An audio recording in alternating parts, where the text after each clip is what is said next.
नमस्कार दोस्तों, मैं Sandeep Sharma ESP Einstein science planet से। आज हम एनसीईआरटी क्यूरियोसिटी क्लास 7 का चैप्टर नंबर 11 करने जा रहे हैं। चैप्टर का नाम है light, shadows and reflection. Basically हम लाइट के बारे में पढ़ेंगे, जहां हम लाइट से जो शैडोज़ प्रोड्यूस होंगी as well as reflection produce होंगे उनके बारे में डिटेल से समझेंगे। इससे पहले के सभी चैप्टर्स ऑलरेडी प्लेलिस्ट में ऐड हैं। प्लेलिस्ट का नाम है इन डेप्थ सीरीज़। एक और दूसरी सीरीज़ है बेटा, अगर आप थोड़ा जल्दी में हैं या चाह रहे हैं कि चैप्टर से जल्दी से रिवाइज करा दो तो यहाँ मत रुकिए, आप स्विच और कर जाइए। मैंने एक प्लेलिस्ट और डाल रखी है, पूरी बुक है उसमें। प्लेलिस्ट का नाम है आधा घंटा पूरा चैप्टर। विद इन आधे घंटे में मैंने पूरा चैप्टर करा रखा है, लेकिन यहाँ इन डेप्थ में कराएंगे। आपको साइंस फील होगी, साइंस को मज़ा आएगा पढ़ने में। आइए स्टार्ट करते हैं light, shadows and reflections. In the western Ghat region of Maharashtra, Maharashtra का वेस्टर्न घाट रीजन, आपको पता होना चाहिए बेटा वेस्टर्न घाट क्या होता है। जो हम इंडिया का लोअर पोर्शन देखते हैं ना, मान लो दिस इज द, इस टाइप से है कुछ हमारा इंडिया।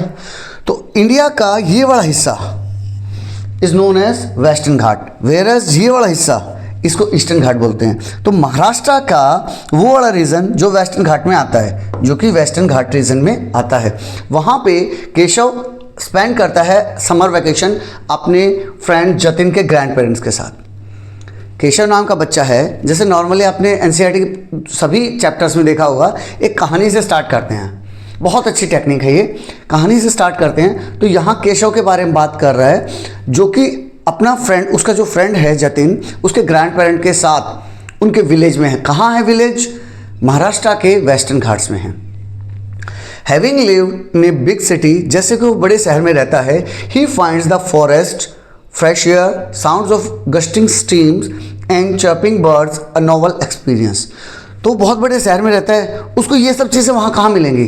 क्या फॉरेस्ट, जंगल नहीं मिल पाएंगे, फ्रेश एयर नहीं मिल पाएगी, गस्टिंग स्ट्रीम्स, जो स्ट्रीम नदी बह रही है उसकी जो आवाज़ है वो, and chirping sounds of birds, bird जो चीची चीची करते हैं ना, उसके लिए बहुत ही नोवेल एक्सपीरियंस है, बहुत प्यारा एक्सपीरियंस, उसे एक अच्छी सी फीलिंग आती है इस सब के लेके। क्यों? क्योंकि बड़े शहर में रहता है, वहाँ pollution, air pollution, sound pollution इतना ज़्यादा है कि वो नेचर के साथ टच में आ ही नहीं पा रहा है। लेकिन यहाँ क्या है, वेस्टर्न घाट है, तो वेस्टर्न घाट अच्छा खासा हरियाली के लिए जाना जाता है, तो उसको ये सब चीज़ें यहाँ मिलती हैं।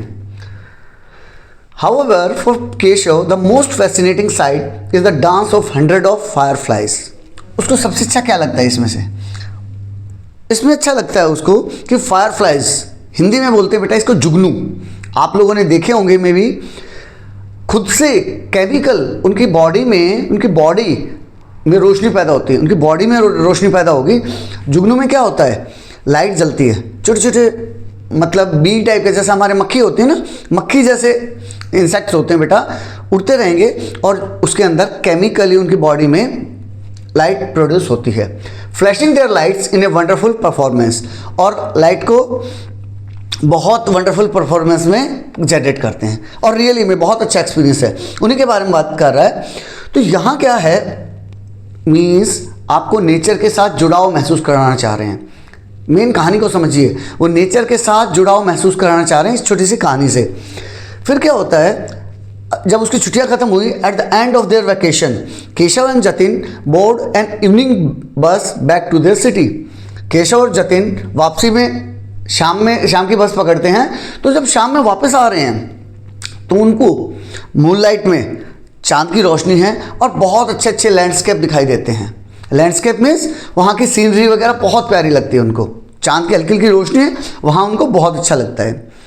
वहाँ वो क्या मॉनिटर करते हैं कि नेचर तो है ही, साथ के साथ जो सामने से व्हीकल्स आ रहे हैं उनकी रोशनी भी आ रही है, और जो रोशनी आ रही है, लाइट आ रही है, वो स्ट्रेट है, वो कहीं बैंड नहीं हो रही है। मीन्स मान लिया किसी टर्निंग पे, पहाड़ों में टर्निंग तो बहुत रहेगी, पहाड़ों में टर्निंग पे आप देखोगे कि सामने से जो गाड़ी आनी चाहिए थी उसकी रोशनी मेरी आंखों में नहीं आ रही है, जब तक वो मेरे बिल्कुल सामने नहीं आ जाती है, तो यहाँ कहीं ना कहीं आपको समझाने की कोशिश क्या कर रहा है, light seems to move in a straight line. यहाँ उनको क्या लग रहा है कि लाइट स्ट्रेट लाइन में मूव करती है। वही यहाँ सिखा रखा है, देखो इस इमेज में क्या दिखाया है हमें, ये पूरा विलेज एरिया टाइप है। यहाँ जतिन के ग्रैंडपा का घर है। यहाँ छोटे छोटे जुगनू दिखाई दे रहे हैं, जो रेड जो येलो कलर में दिखाई दे रहे हैं ना, दीज आर जुगनू। ये क्या है, जुगनू है, फायर फ्लाइज बोलते हैं। अब वो यहाँ से ये देखो बस के थ्रू अपने सिटी के लिए जा रहे हैं। तो चांद की रोशनी है, उनको बहुत अच्छा लैंडस्केप दिखाई दे रहा है। ये देख पा रहे हो आप, नदी बह रही है, पहाड़ हैं, तो अच्छा लगेगा ही। लेकिन इंपॉर्टेंट चीज़ हमारे चैप्टर के पॉइंट ऑफ व्यू से क्या है कि जो सामने से व्हीकल्स आ रहे हैं ना, उनकी लाइट, ये लाइट उनको लग रहा है कि लाइट हमेशा स्ट्रेट ही मूव कर रही है। क्यों? क्योंकि जैसे ही टर्निंग वगैरह पे देखा उसने तो लाइट नहीं दिखाई दे रही है, टर्निंग पे लाइट नहीं दिखाई दे रही है, इसलिए उन्हें लग रहा है कि लाइट स्ट्रेट मूव करती है क्या। तो पहला पॉइंट यहाँ से अब मेन चैप्टर स्टार्ट होता है, सोर्सेज ऑफ लाइट के बारे में बात कर रहा है कि लाइट के क्या क्या सोर्सेज हो सकते हैं। द सन गिव्स आउट और एमिट्स इट्स ओन लाइट। जो सूरज है वो लाइट देता है, अपनी खुद की लाइट देता है। चांद भी हमें लाइट देता है, हाँ से चांद भी देता है। अभी आपने बताया कि चांद की रोशनी में चांद अपनी खुद की लाइट नहीं देता है। बहुत से बच्चों को इस बारे में पता भी होगा, चांद अपनी खुद की लाइट नहीं देता है। सूरज की लाइट जो मून के ऊपर गिरती है, चांद के ऊपर गिरती है, वो रिफ्लेक्ट होकर हमें लगता है कि चांद की रोशनी है। बेसिकली चांद की कोई रोशनी नहीं है, चांद की कोई खुद की लाइट नहीं है। वेयरएज सन की लाइट है, हाँ है। स्टार्स की लाइट है, हाँ है। ये देखो लाइटनिंग, जो थंडरिंग लाइटनिंग, ओ अब ये फायरफ्लाइज दिखा रखे हैं। तो क्या इन सबकी अपनी खुद की लाइट है? हाँ, इन सबकी अपनी खुद की लाइट है। वही बता रहा है, द सन गिव्स आउट और emits its own light and is the main source of natural light on the earth. Light के ऊपर नेचुरल सोर्स है सूरज।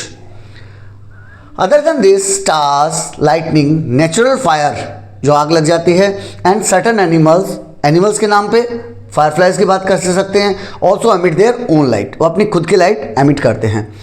एंशिएंट टाइम में बेटा, अब देखिए यहाँ पुराने उसके बारे में बता रखा है कि पुराने टाइम में हम कैसे यूज़ करते थे। The earliest form of artificial lightning क्या था बेटा? With this they learn to create fire using different fuels. आग जलाना सीख गए पुराने टाइम में, बहुत पहले, मीन्स जब आप और हजारों साल की बात कर सकते हैं। मीन्स पत्थर को रगड़ के, आप वो आदिमानव वाली कहानियाँ देखी होंगे आपने, पत्थर को रगड़ के आग जला ली, लाइक दैट। फिर धीरे धीरे क्या हुआ, एडवांसमेंट आया। एडवांसमेंट में क्या हुआ, डिफरेंट टाइप के फ्यूल्स आए। जैसे अभी हम लोग एलपीजी ये सब यूज़ करते हैं लाइट के लिए या फिर कुकिंग के लिए। LPG, PNG, CNG, petrol, diesel use करते हैं। उससे पहले भी इसी टाइप से वैक्स वगैरह, यहाँ मसाल देख पा रहे हो, दिया देख पा रहे हो, लैंटर्न देख पा रहे हो, ये सब चीज़ें पुराने फॉर्म थी, ये पुरानी फॉर्म थी। फिर उसके बाद क्या हुआ, एडवांसमेंट आया। उसके बाद क्या हुआ, एडवांसमेंट आया और जो हमारे घरों में इलेक्ट्रिसिटी आती है, हमारे घरों में जो इलेक्ट्रिसिटी आती है उसका आविष्कार हुआ। उसके बाद यहाँ जो इलेक्ट्रिसिटी से चलते हैं, ऐसे बल्ब, CFL, यहाँ आप ट्यूबलाइट देख पा रहे हो, अभी लेटेस्ट में LED आ गई हैं, उस टाइप से बहुत सी चीज़ें आ गई। उनके बारे में बता रहा है, object that emit their own light, जो अपनी खुद की लाइट प्रोड्यूस कर रहे हैं। एग्जाम्पल के लिए सूरज, फायरफ्लाइज, वो सब जो अपनी खुद की लाइट प्रोड्यूस कर रहे हैं, आर कॉल्ड लुमिनस ऑब्जेक्ट्स। उनको क्या बोलते हैं बेटा? लुमिनस ऑब्जेक्ट्स बोलते हैं। Object that do not emit their own light are called non luminous. इसका उल्टा क्या होगा, लुमिनस के आगे क्या लगा दो, नॉन लगा दो। उल्टा क्या होगा, लुमिनस के आगे नॉन लगा दो। जो अपनी खुद की लाइट प्रोड्यूस नहीं कर पा रहे, जो अपनी खुद की लाइट प्रोड्यूस नहीं कर पा रहे, उनको क्या बोलते हैं, नॉन लुमिनस। तो क्या चांद लुमिनस में आएगा, नॉन लुमिनस में?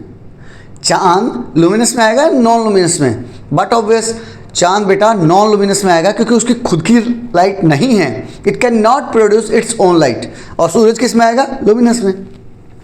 वही बता रहा है उन्हीं के बारे में।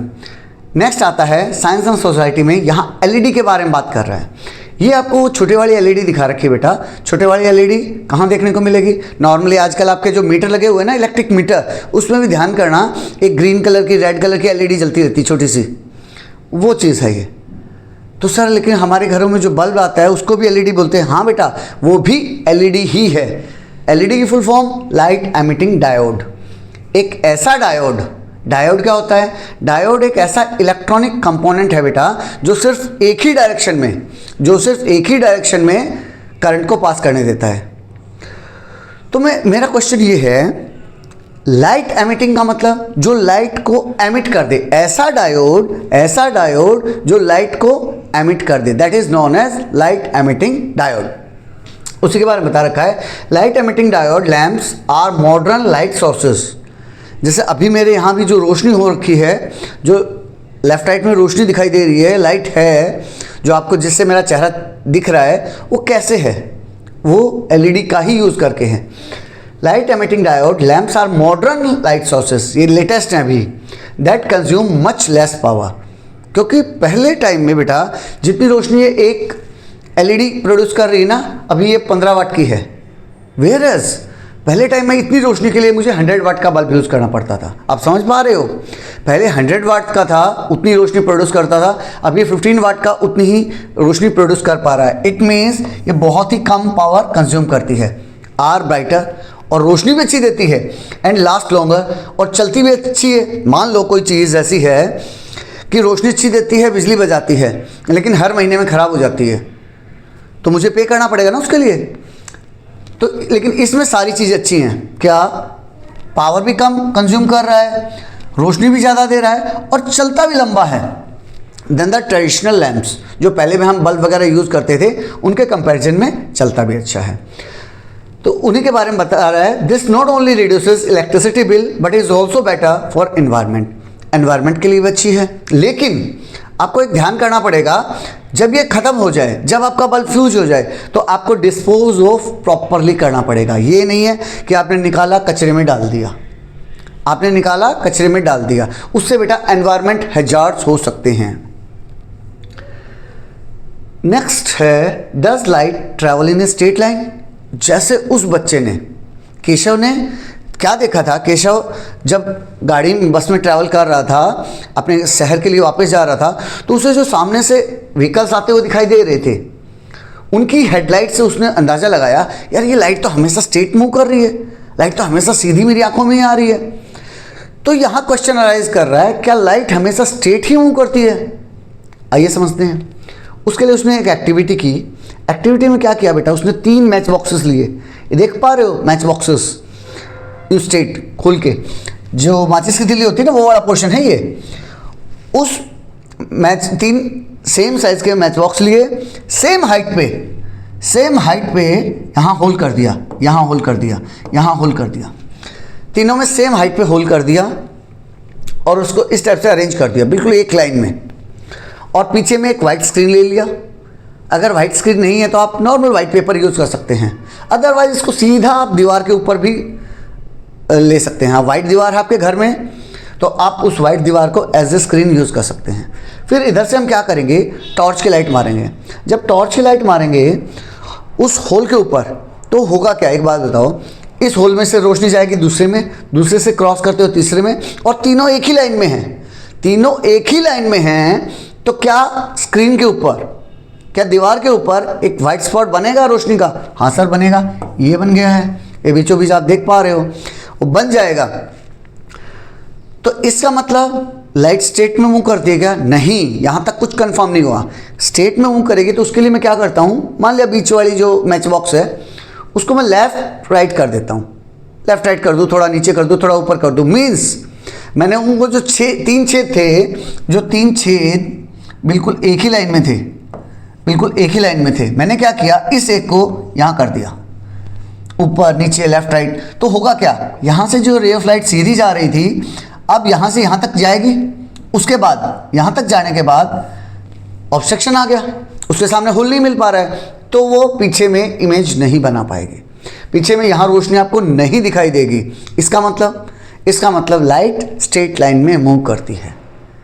इसका मतलब मुझे ये समझ में आया कि लाइट स्ट्रेट लाइन में मूव करती है। एक और तरीका दे रखा है, इसके अलावा एक और तरीका दे रखा है यहाँ इस इमेज में। देखो बेटा, उसने क्या किया, दूसरे तरीके से ट्राई किया।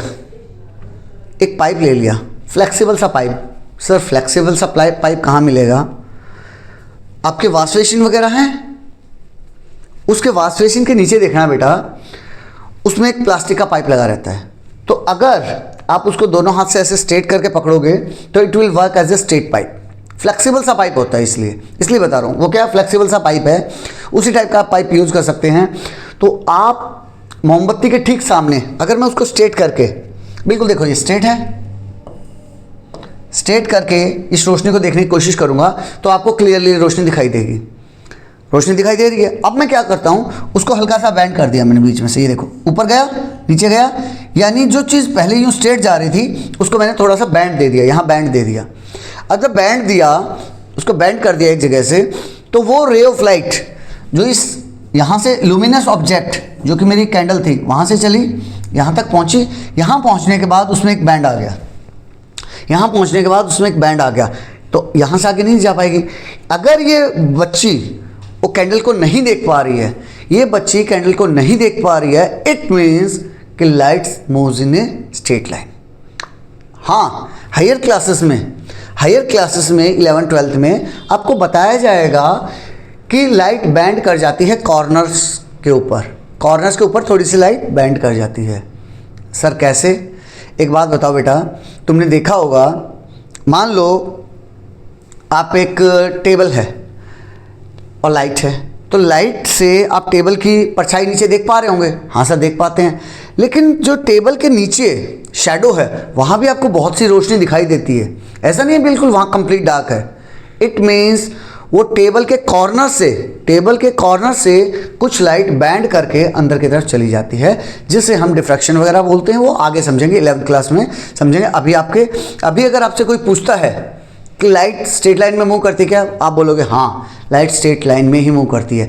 कैसे प्रूव करोगे कि वो स्ट्रेट लाइन में मूव करती है? इनमें से कोई भी एक्सपेरिमेंट, वो मैच बॉक्स वाला किया था वो भी कर सकते हैं, यहाँ ये पाइप वाला किया था वो भी कर सकते हैं। दोनों में से कोई भी एक एक्सपेरिमेंट एक्टिविटी आप लिख के दिखा दोगे और आप बोल दोगे light moves in straight line. Theory wise कैसे दिया है? When all the three holes are not in the same line, अगर तीनों होल एक ही लाइन में नहीं हुए, we could not obtain the light spot on the screen, हमें स्क्रीन पे लाइट स्पॉट नहीं मिलेगा। Those observation suggest that light travels in a straight line। तो इस एक्टिविटी से मुझे क्या समझ में आया कि लाइट स्ट्रेट लाइन में ही मूव करती है। दूसरे एक्सपेरिमेंट में भी हमने प्रूव करके देखा कि लाइट स्ट्रेट लाइन में ही मूव करती है। You could see the candle flame through a straight pipe से तो मैं कैंडल को देख पा रही थी, but not through A band pipe. लेकिन मैं इसको नहीं देख पा रही थी। क्यों नहीं देख पा रही थी? क्योंकि ये बैंड हो रखा था, क्योंकि ये मुड़ा हुआ था। ये गुड़िया नहीं देख पा रही है ना, वही चीज़ समझा रहा है कि मैं नहीं देख पा रही थी। क्यों नहीं देख पा रही थी? क्योंकि लाइट स्ट्रेट लाइन में ही मूव करती है। This shows that light travels in a straight line. अब कुछ बच्चे इंटरेस्टिंग होंगे इन सब चीज़ों में, क्योंकि ये एक्टिविटीज़ बेटा हर एक बच्चे को फैसिनेट करती है। और ये जो बुक नई वाली आई है क्यूरियोसिटी, इसमें ये चीज़ बहुत प्यारी दे रखी है कि हर एक चीज़ आपको एक्टिविटी के थ्रू समझा रखी है, जो आप अपनी रियल लाइफ में फील कर सकते हैं। ऐसे इंस्ट्रूमेंट यूज़ कर रखे हैं जो आपके आसपास में मिल जाएंगे। No need to go to physics lab और केमिस्ट्री लैब। इस बुक में ये चीज़ बहुत अच्छा है, आपकी रियल लाइफ से कोरिलेट कर रखा है। अगर आप इंटरेस्टेड हैं और चाहते हैं कि मैं देखूं कि कैसे यार ये लाइट स्ट्रेट लाइन में मूव करती है, बड़ा सिंपल सा तरीका है। यहाँ क्या यूज़ कर रखा है बेटा, जो ये एलईडी रहती है ना, एलईडी नहीं लेज़र, बच्चे लेज़र यूज़ करते हैं खेलने के लिए, ये वो लेज़र लाइट है। क्या है? Laser light. तो एक आप ग्लास लीजिए, पानी का भर लीजिए, उसमें थोड़ा सा मिल्क डाल दीजिए, बिल्कुल थोड़ा सा मिल्क डाल दीजिए। मिल्क से क्या होगा बेटा, जब मैं उसमें रोशनी पास करूँगा, जब मैं उसमें से लाइट पास करूँगा, देखो यहाँ से देख पा रहे हो, जब मैंने उसमें से रोशनी पास की तो मुझे वो क्लियरली दिखेगा। उसको जो और ज़्यादा क्लियर दिखाने के लिए मैंने उसमें दूध ऐड कर लिया थोड़ा सा। अब क्या किया, साइड से थोड़ा जो एनवायरनमेंट है उसको डिम कर लीजिए। आपकी रोशनी है, या तो लाइट बंद ही कर दीजिए या फिर डिम कर लीजिए, तो उससे क्या है आपको रे ऑफ लाइट क्लियरली दिखाई देगी। उसके ऊपर लेज़र मारा मैंने। लेज़र क्या है बेटा, लेज़र स्ट्रेट लाइन में चलता है बिल्कुल, और आपको रेड कलर की यहाँ, जैसे यहाँ देख पा रहे हो, ये देखो बिल्कुल प्लेन स्ट्रेट लाइन दिखाई दे रही है। तो आप प्रैक्टिकली भी फील कर सकते हैं कि लाइट हमेशा स्ट्रेट लाइन में ही मूव करती है। अब यहाँ आपको बताएगा कि लाइट कैसे मूव करेगी, ट्रांसपेरेंट में, ट्रांसलूसेंट में एंड ओपेक में। ट्रांसपेरेंट, ट्रांसलूसेंट एंड ओपेक में कैसे मूव करेगी। सिर्फ ये ट्रांसपेरेंट, ट्रांसलूसेंट एंड ओपेक क्या होते हैं, ऑलरेडी बेटा आप क्लास 6th में इसके बारे में अच्छे से पढ़ चुके हैं। आपको एक याद होगा जहाँ हम ने मतलब ग्लास, एक बच्ची है जो मतलब पेड़ के पीछे छुपी हुई है, ग्लास है, या फिर मीन्स वो क्या कौन सा पेपर होता है, एक ट्रेस पेपर, ट्रेसिंग पेपर रहता है, वो सब वहाँ आपने देखा होगा। तो वहाँ ये तीनों चीज़ें पढ़ी होंगी, transparent, translucent and opaque. Opaque means जहाँ बिल्कुल क्लियरली कुछ भी नहीं दिखाई दे रहा। जैसे एक बात बताओ, आप जिस कमरे में बैठे हो, क्या साइड वाली क्लासरूम में या फिर आपका साइड वाला घर में आपको उधर का कुछ चीज़ दिखाई देता है क्या? नहीं सर, कुछ भी दिखाई नहीं देता। तो वो क्या हो गया बेटा? ओपेक हो गया। एक चीज़ें होती हैं ट्रांसपेरेंट, जो बिल्कुल आर पार दिखाई देता है। जैसे विंडो में ग्लास लगा हुआ है, विंडो में ग्लास लगा हुआ है, उस ग्लास में से अब बाहर क्या हो रहा है आप इजीली देख सकते हैं, इजीली देख सकते हैं, क्योंकि वो ट्रांसपेरेंट ग्लास है, बिल्कुल आर पार दिखता है। जो ऐसा ग्लास जो बिल्कुल आर पार दिखता है उसे हम ट्रांसपेरेंट बोलते हैं। ट्रांसलूसेंट क्या है? इन दोनों के बीच का, इन दोनों के बीच का। जैसे कुछ विंडोज़ में, हर एक विंडो में नहीं, कुछ विंडोज़ में आपको टिंटेड ग्लास दिखता है, मतलब एक फिल्म सी लगी होती है ग्लास के ऊपर, ट्रांसपेरेंट नहीं होता, एक फिल्म सी लगी होगी और आपको उधर का दिख तो रहा है, कोई आदमी खड़ा है, एक आदमी खड़ा है, दो आदमी खड़ा है, ऐसा कुछ फीलिंग आएगी, लेकिन क्लियरली नहीं बता पाओगे कि कौन खड़ा है। क्लियरली नहीं बता पाओगे कि कौन खड़ा है। कैसे? क्योंकि आपके बीच में ट्रांसलूसेंट ऑब्जेक्ट है, ट्रांसलूसेंट ऑब्जेक्ट है। तो वही बोल रहा है कि जब लाइट इन सब में से मूव करती है, ओपेक में से मीन्स बिल्कुल बंद है, दीवार में मैंने रोशनी मारी तो कैसा दिखाई देगा, ट्रांसपेरेंट में मैंने रोशनी मारी तो कैसा दिखाई देगा, या फिर ट्रांसलूसेंट में रोशनी मारी तो कैसा दिखाई देगा, वही समझते हैं। उसने क्या किया, डिफरेंट टाइप्स के ऑब्जेक्ट ले लिए। ये जो टेबल 11.1 है, light through the different material, हम डिफरेंट मटेरियल में से लाइट पास करेंगे। जैसे हमने यहाँ डिफरेंट टाइप के ऑब्जेक्ट ले लिए, अलग अलग मटेरियल के बने हुए हैं, कोई कार्डबोर्ड का बना है, पेपर का बना है, ग्लास का बना है, ट्रेसिंग पेपर का बना है, थिक क्लोथ है, मोटा कपड़ा है। तो पहले हम उसकी कैरेक्टरिस्टिक्स बताएंगे, क्या वो ट्रांसपेरेंट है, ट्रांसलूसेंट है या ओपेक है। कार्डबोर्ड, कार्डबोर्ड के आर पार हम देख सकते हैं क्या? नहीं देख सकते। तो क्या होगा बेटा? This will be opaque. कैसा होगा? ओपेक होगा। पेपर, नॉर्मल पेपर, पेपर में से क्या होता है, अगर मैं उधर उसके पेपर के आर पार उंगली वगैरह रखूं तो थोड़ा ट्रांसलूसेंट टाइप लगेगा, मुझे लगेगा कि किसी का हाथ है लेकिन क्लियरली नहीं दिखाई देगा, तो मैं इसको क्या ट्रांसलूसेंट की कैटेगरी में रख देता हूं। It depends on the width of the paper, paper कितना मोटा है उसके ऊपर डिपेंड करेगा। ग्लास भी दो टाइप के हो सकते हैं, एक ट्रांसपेरेंट टाइप का, एक टिंटेड ग्लास जिसके ऊपर एक फिल्म लगा दी। तो अगर ट्रांसपेरेंट है तो यहाँ ट्रांसपेरेंट लिख दीजिए। इस टाइप से बेटा हर एक उसके बारे में आप लिख सकते हैं, हर एक इसके बारे में आप लिख सकते हैं, लिख दिया, ठीक है। लाइट विल पास, उसमें से लाइट पास करेगी, कैसे? फुल्ली पास कर जाएगी क्या? पूरी उसको क्लियर मतलब आर पार चली जाएगी क्या? पार्शियली यानी थोड़ी बहुत जाएगी क्या? या फिर नॉट एट ऑल, बिल्कुल क्रॉस नहीं करेगी। तो एक बात बताओ, नॉट एट ऑल किस में होगा? जिसमें बिल्कुल आर पार जाएगी नहीं। ओपेक में होगा ना, मीन्स दीवार के आर पार लाइट, मान लिया आपके घर के पड़ोस वाला बच्चा लेज़र यूज़ कर रहा है, तो क्या आपके घर में आती है क्या लेज़र? कभी नहीं आती सर। इट मीन्स ओपेक में से लाइट बिल्कुल पास नहीं करेगी। इट मीन्स ओपेक में से लाइट बिल्कुल पास नहीं करेगी। तो मैं प्रिडिक्शन में लिख दूंगा कि ओपेक में से लाइट बिल्कुल पास नहीं करेगी, नॉट एट ऑल। वहीं ट्रांसपेरेंट, ये पहले ट्रांसपेरेंट समझते हैं ताकि इनका बीच वाला इजीली समझ में आएगा। ट्रांसपेरेंट में क्या होगा बेटा? लाइट पास कर जाएगी। हाँ कर जाएगी, क्यों? क्योंकि एक बात बताओ, विंडो में से आर पार आप देख पाते हो, उधर जो बच्चा खड़ा है उसको आप क्लियरली देख पाते हो, तो लाइट फुल्ली पास कर जाएगी। यहाँ आप लिखोगे फुल्ली। ट्रांसलूसेंट में इसके बीच का है। ट्रांसलूसेंट इंटरेस्टिंग है, इन दोनों के बीच का है, लाइट पास भी करेगी लेकिन थोड़ी बहुत करेगी, बहुत ज़्यादा नहीं करेगी। तो आप लिख दोगे पार्शियली, थोड़ी बहुत पास कर जाएगी। ऑब्जर्वेशन में आप प्रैक्टिकली इसको करके देखो, लेज़र यूज़ कर लो, वैसे टॉर्च यूज़ कर लो, करके देखो इन सब चीज़ों को, तो जैसा हमने प्रेडिक्ट किया वैसा ही लगभग होगा, वैसा ही लगभग होगा। List the material of the object in table 11.1। 11.1 में जो आपके आइटम्स थे उनको लिस्ट करो and classify them into transparent, translucent and opaque. उसको क्लासीफाई कर लो, अलग अलग डिवाइड कर लो, किस किस में, ट्रांसपेरेंट में, ट्रांसलूसेंट में एंड ओपेक में, जो आप क्लास 6 मटेरियल अराउंडर्स में पढ़ चुके हैं, मैं जो बता रहा था आपको। इस टाइप से आप क्लासीफाई कर लिया। अब क्या किया उसने, अब एक टॉर्च ली बेटा, सिंपल सा एग्जाम्पल है। अभी के बच्चे जो 7th क्लास में, मुझे नहीं लगता कि ये एक्सपेरिमेंट को नहीं समझ पाएंगे, इस एक्टिविटी को नहीं समझ पाएंगे। बच्चे बहुत स्मार्ट हैं, मुझे लगता है 3rd 4th का बच्चा भी कर लेगा, इसको बहुत ईजिली कर लेगा। क्या किया उसने, एक टॉर्च लिया, एक टॉर्च लिया बेटा, टॉर्च से रोशनी निकल रही है, लाइट निकल रही है, ये देखो येलो कलर से दिखा रखा है उसने, येलो कलर से दिखा रखा है। यहाँ एक स्क्रीन लिया, स्क्रीन से पहले एक ओपेक ऑब्जेक्ट लिया, ओपेक ऑब्जेक्ट जिसके आर पार हम नहीं देख सकते। जैसे यहाँ हम देख पा रहे हैं, क्या लिया है उसने, एक बॉल लिया है, फुटबॉल लिया है। उस फुटबॉल के आर पार हम देख पाएंगे क्या, उस फुटबॉल के आर पार हम नहीं देख पाएंगे। तो कैसा ऑब्जेक्ट है, ओपेक ऑब्जेक्ट है। तो एक बात बताओ, ओपेक ऑब्जेक्ट है तो क्या इसमें से रे ऑफ लाइट पास करेगी क्या, नहीं करेगी। तो समझो इस बात को, अगर देखो यहाँ से रोशनी जा रही है तो वो यहाँ वो बनाएगी, यहाँ से रोशनी जा रही है वो यहाँ इमेज बनाएगी, लेकिन जो यहाँ जा रही है वो यहाँ रुक गई, यहाँ जा रही है वो यहाँ रुक गई, यहाँ जा रही है वो यहाँ रुक गई। इट मीन्स यहाँ से लेके यहाँ तक के बीच की, यहाँ मुझे एक ब्लैक स्पॉट दिखाई देगा, प्योर ब्लैक स्पॉट दिखाई देगा, हाँ दिखाई देगा, जिसे हम आगे बताएंगे शैडो बोलते हैं, जिसे हम शैडो बोलते हैं, परछाई बोलते हैं। आप लोग अपनी परछाई भी देख पाते होंगे, शैडो बोल दीजिए इंग्लिश में, हिंदी में परछाई बोल देते हैं।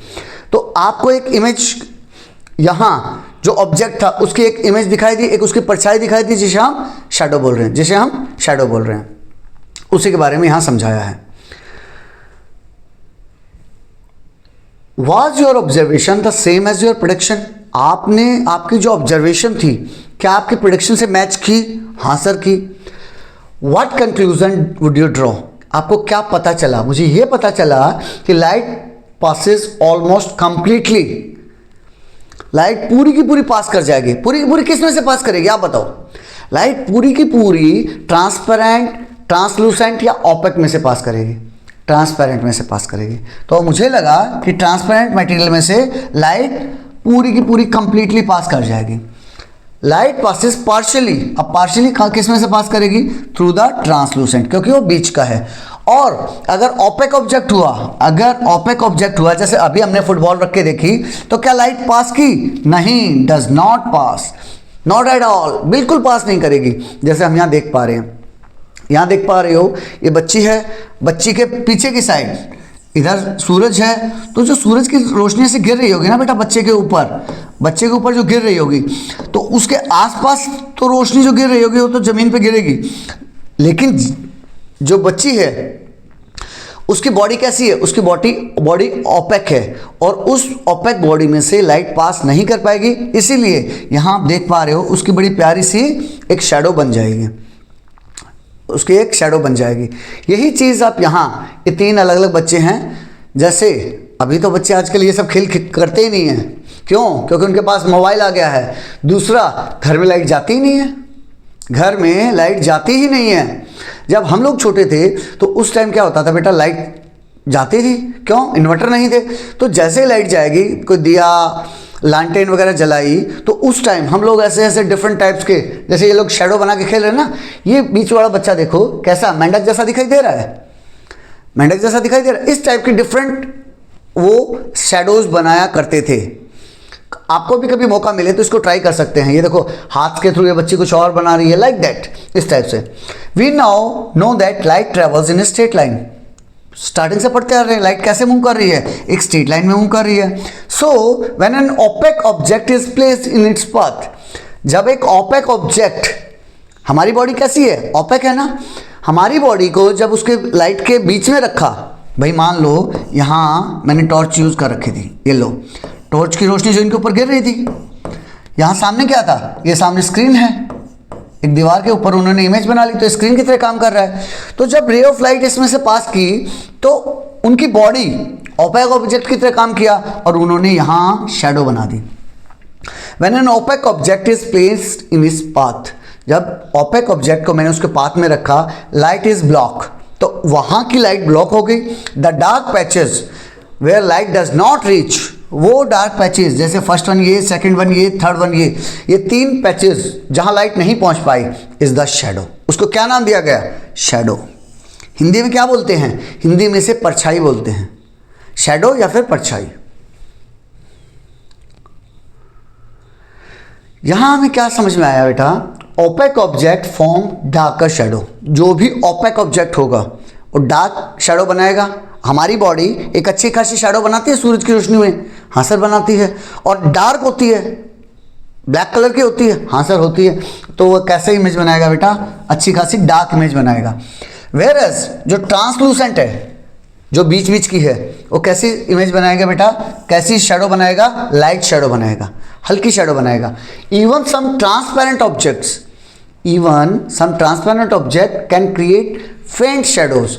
अगर मैं एक ट्रांसपेरेंट ग्लास भी लूँ और रोशनी के सामने, मान लिया वो लाइट है, रोशनी के सामने रख दूँ, तो आपको थोड़ा सा तो हल्का सा इमेज बनती हुई दिखाई देगी ना, इस टाइप से महसूस होगा ना कि हाँ उस जगह पे मैंने ग्लास रखा हुआ है, तो आपको एक हल्की सी शैडो बनेगी, बहुत ही फेंट टाइप की शैडो बनेगी। वही चीज़ बोल रहा है, क्योंकि बच्चों को लगेगा कि ट्रांसपेरेंट की कोई इमेज शैडो बनेगी नहीं, लेकिन हल्की सी बनेगी बेटा, वही बता रहे हैं। अब यहाँ एक एक्टिविटी किया उसने। एक्टिविटी में क्या करेगा? यहाँ जो अभी हमने फुटबॉल रख के देखी थी, उसी एक्टिविटी को थोड़ा सा एम्पलीफाई कर रहा है, उसी एक्टिविटी को थोड़ा गहराई में समझाने की कोशिश कर रहा है कि क्या मैं स्क्रीन को हटा दूं, क्या मैं ऑब्जेक्ट को हटा दूं, क्या मैं लाइट को हटा दूं, तो क्या इफेक्ट पाएगा। जो फुटबॉल वाली एक्टिविटी थी ना, उसी एक्टिविटी को हम डिटेल में कर रहे हैं। अगर मैं स्क्रीन को रिमूव कर दूं, थोड़ी देर के लिए इसको मत देखना, ये मैंने आपके लिए फुल फिलअप किया है, इसको अभी मत देखो। एक बात बताओ, ये टॉर्च थी, टॉर्च से रे ऑफ लाइट निकल रही थी, बीच में मैंने फुटबॉल रखी हुई थी, तो जो भी रे ऑफ लाइट इस फुटबॉल से टकराएगी, और यहाँ मैंने स्क्रीन बनाया हुआ था, तो इस जगह पे फुटबॉल की इमेज कुछ इस टाइप की बनी दिखाई देगी मुझे, बड़ी। अब ये पूछ रहा है, अगर मैं स्क्रीन को निकाल दूं, स्क्रीन को हटा दिया, मीन्स दीवार नहीं है, कुछ नहीं है, दूर दूर तक कुछ नहीं है, तो क्या उसकी शैडो बनेगी? नहीं बनेगी बेटा। किस चीज़ के ऊपर बनेगी? आप खुद सोचो, किस चीज़ के ऊपर बनेगी? नहीं बन पाएगी, तो शैडो नहीं बन पाएगी। Second, the object is removed. अब मैं इस फुटबॉल को ही निकाल लिया, जब इस फुटबॉल को ही निकाल लिया, तो क्या यहाँ शैडो बनेगी? कोई नहीं बन पाएगी। किस चीज़ की शैडो बनेगी? जब कोई चीज़ ही नहीं है, जब कोई ऑब्जेक्ट ही नहीं है, तो शैडो किस चीज़ की बनेगी? तो no shadow will be formed.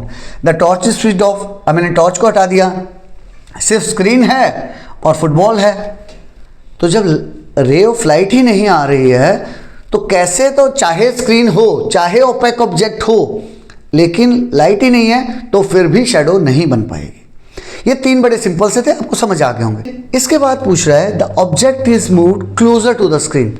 एक बात बताओ, मान लो ये मेरी टॉर्च है, यहाँ से रे ऑफ लाइट निकली, अगर यहाँ मेरी फुटबॉल है और ये मेरा स्क्रीन है, ये मेरा स्क्रीन है, तो फुटबॉल की इमेज ऐसी कुछ बनेगी? जो फुटबॉल की शैडो होगी बेटा, कुछ इस टाइप से बनेगी, क्योंकि हर जगह तो रोशनी आ रही है, लेकिन जहाँ यहाँ से रोशनी आ रही थी, उसको इस फुटबॉल ने ब्लॉक कर लिया, तो यहाँ पे शैडो बन रही है। अब क्वेश्चन पूछ रहा है, the object is moved closer to the screen.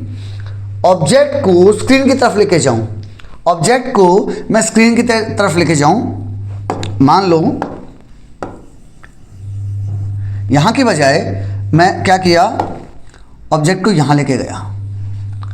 अब एक बात बताओ, जो रे ऑफ लाइट यहां से जो पहले आ रही थी और यहां टकराएगी, यहां से जो पहले आ रही थी यहां टकराएगी, तो क्या मेरी शैडो उतनी बड़ी बनेगी क्या? नहीं सर, अब आपकी फुटबॉल सिर्फ इतनी ही बड़ी रह जाएगी। जो फुटबॉल की शैडो है वो सिर्फ इतनी बड़ी रह जाएगी, उतनी बड़ी नहीं रहेगी। तो शैडो का साइज कैसा होगा? डिक्रीज हो जाएगा। शैडो का साइज कैसा होगा? डिक्रीज हो जाएगा। इसको आप प्रैक्टिकली भी करके दे सकते हैं, बहुत ईजी है, कुछ मुश्किल नहीं है। नेक्स्ट पूछ रहा है, the object is move closer to the torch. अब उसने क्या किया?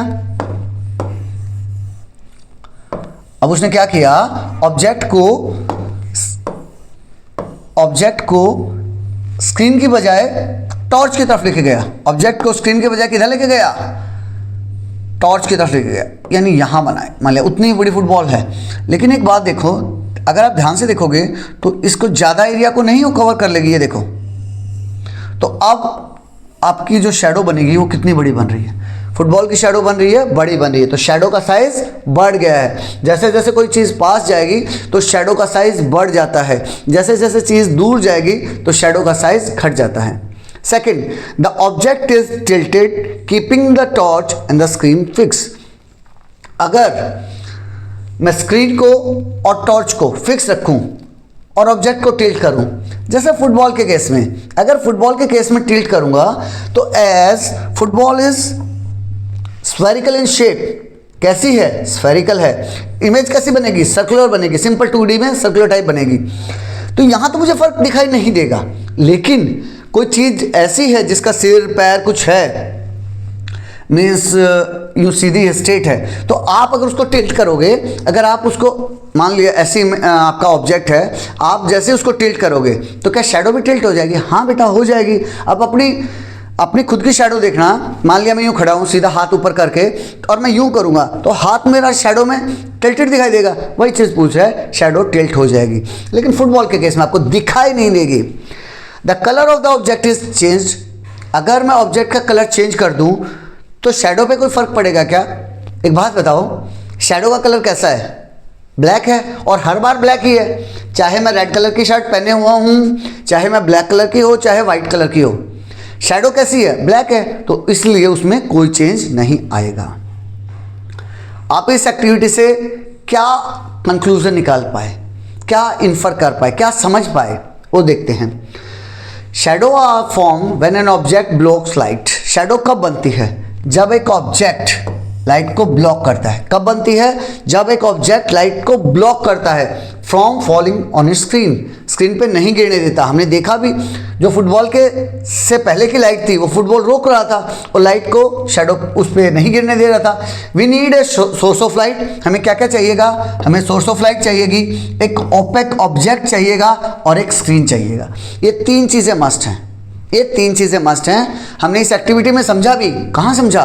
ये देखो, जैसे मैंने स्क्रीन को रिमूव किया कोई शेडो नहीं बनी, जैसे मैंने ऑब्जेक्ट को रिमूव किया कोई शेडो नहीं बनी, मैंने टॉर्च को रिमूव किया कोई शेडो नहीं बनी। तो इसका मतलब ये तीन चीज़ें, screen, object and torch, these 3 are must, ये मुझे जरूर चाहिए, वही यहाँ समझा रखा है। नेक्स्ट बता रहा है the shape, size and sharpness of the shadow depends on the position of the object related to the light source. दूसरा हमने क्या समझा? जब मैं लाइट सोर्स के पास ले जा रहा था, दूर ले जा रहा था, तो क्या शेडो बड़ी छोटी हो रही थी क्या? हाँ सर हो रही थी। जब मैं उसके पास ले जा रहा था तो शेडो बड़ी बन जा रही थी, जब लाइट सोर्स से दूर ले जा रहा था तो शेडो छोटी बन जा रही थी, वही बता रहा है। द शेडोज में give information about the object. Shadow से ऑब्जेक्ट के बारे में पता चलता है क्या? हाँ सर पता चलता है। कैसे? सर मैंने हाथ रेज किया तो मेरी जो शेडो बन रही थी उसने भी हाथ रेज किया तो मुझे पता चल रहा था। लेकिन और we may not be able to guess the object at all. लेकिन कुछ केसेस में, अब जो शैतान बच्चा मेंढक बना हुआ था, क्या वो मेंढक था क्या? नहीं था, वो क्या बच्चा था, लेकिन इमेज कैसे बन रही थी? मेंढक जैसे बना रहा था। तो कुछ केसेस में आपको बिल्कुल भी अंदाजा नहीं लगेगा कि वो चीज़ क्या है, कि वो चीज़ क्या है। फॉर एग्जाम्पल, मान लो सूरज की रोशनी में मैं बिल्कुल ऐसे छोटा सा मतलब पत्थर टाइप ऐसे पूरा जंबल होके बन जाऊं और बैठ जाऊं, तो इमेज आपको कैसे लगेगी? इमेज आपको एक पत्थर जैसी दिखाई देगी, कोई बड़ा सा पत्थर रखा हुआ है। क्या वो बड़ा सा पत्थर है? नहीं, वो तो मेरी फुल बॉडी है, मेरी फुल बॉडी है। तो क्या वो बॉडी की इमेज बनी, बॉडी की शेडो बनी? नहीं, वो एज इट इज लग रहा था मुझे पत्थर की शेडो है। तो क्या वो पत्थर था? नहीं। तो कुछ केसेस में एग्जैक्ट इंफॉर्मेशन नहीं भी मिल पाएगी। Changing the colour of the opaque object, हमने कलर चेंज किया तो क्या शेडो का कलर चेंज हुआ? नहीं हुआ। शेडो कैसी थी? हर बार ऐसे ही ब्लैक से कलर की थी, ब्लैक से कलर की थी, तो उस कलर का कोई फर्क नहीं पड़ेगा। अभी हाँ फैसिनेटिंग फैक्ट्स में बता रहा है बेटा, शेडो प्ले। शेडो प्ले एक टाइप का छोटा सा गेम है, बच्चों के एंटरटेनमेंट के लिए या फिर नॉलेज के लिए भी यूज़ किया जाता है। That is shadow puppetry. Puppetry means बेटा कठपुतली का खेल। पपेट क्या होता है? कठपुतली। तो कठपुतली का खेल यहाँ दिखा रखा है। Has been a part of our culture heritage for centuries, सैकड़ों सालों से ये यूज़ किया जाता है। नॉट ओनली इंजॉयमेंट के लिए, नॉलेज के लिए, हमारे कल्चरल हेरिटेज के लिए इसको यूज़ करते हैं। इन दिस आर्ट फॉर्म, इस आर्ट फॉर्म में flat cutout figures called shadow puppets, flat cutout figures बनाए जाते हैं बेटा, जिन्हें हमने क्या कहा? शैडो पपेट्स बोला। Are place between light source and screen, light source और स्क्रीन के बीच में, ये स्क्रीन पे दिखा रखा है देखो। By moving the puppets and the light, puppets को और लाइट को मूव करा के पास लेके जाएंगे, दूर लेके जाएंगे। बड़ा करना है तो उस लाइट ऑब्जेक्ट के पास ले जाएंगे, दूर करना, छोटा करना है तो हम उससे दूर ले जाएंगे। इस टाइप से कटआउट बनाए जाते हैं बेटा। यहाँ रावण का और राम का वो देख पा रहे हो युद्ध। डिफरेंट स्टेट्स में यहाँ अलग अलग टाइप के डांस फॉर्म, इस टाइप के पपेट्री शोज अलग अलग नाम से जाने जाते हैं, जिसके बारे में यहाँ बता रखा है। अभी इंटरेस्टिंग टॉपिक स्टार्ट हो रहा है, यहाँ से रिफ्लेक्शन स्टार्ट हुआ। हमारे चैप्टर का नाम था लाइट, शैडोज एंड रिफ्लेक्शन। तो हमने सबसे पहले लाइट के बारे में समझा, फिर शैडोज़ के बारे में समझा कि शैडो कैसे बनती हैं। अब यहाँ रिफ्लेक्शन के बारे में समझाएंगे हमें। रिफ्लेक्शन मीन्स कभी भी रे ऑफ लाइट किसी पॉलिश सरफेस से टकरा के जब वापस आती है तो वो रिफ्लेक्ट हो जाती है, इसी को रिफ्लेक्शन बोला गया है। आइए समझते हैं कैसे। When the opaque object was a shiny object like a polish steel plate, अगर जो ओपेक ऑब्जेक्ट मैंने यूज किया था, टॉर्च के सामने मैंने ओपेक ऑब्जेक्ट क्या यूज किया था? फुटबॉल यूज किया था। अगर इस फुटबॉल की जगह मैं क्या करूं, एक शाइनी प्लेट ले लूं, एक प्लेट ले ली है मैंने, चमकीली प्लेट है। I got a shadow on the screen, तो मुझे पीछे में स्क्रीन है, स्क्रीन के ऊपर मुझे इसकी एक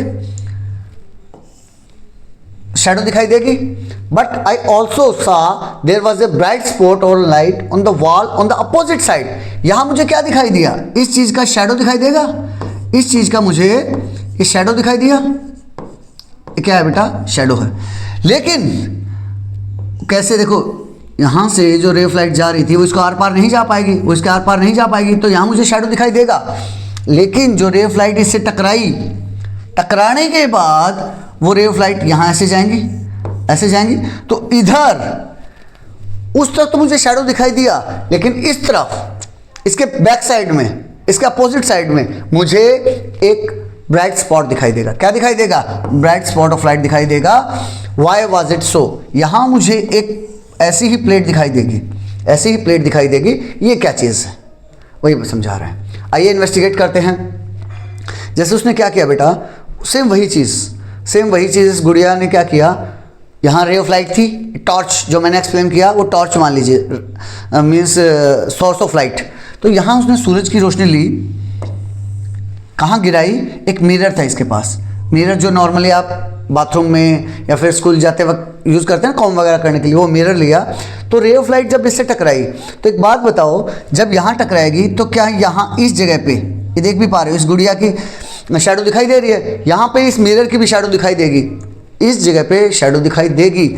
लेकिन इसके अपोजिट साइड यानी इस तरफ, क्योंकि यहाँ से रे ऑफ लाइट क्या हुआ बेटा, इसके अंदर तो जा नहीं पाई, टकरा के वो देखो इधर चली गई, और यहाँ से लेके यहाँ के तक इस एरिया में उसने क्या किया, अपना एक रिफ्लेक्शन बना दिया। क्यों बनाया?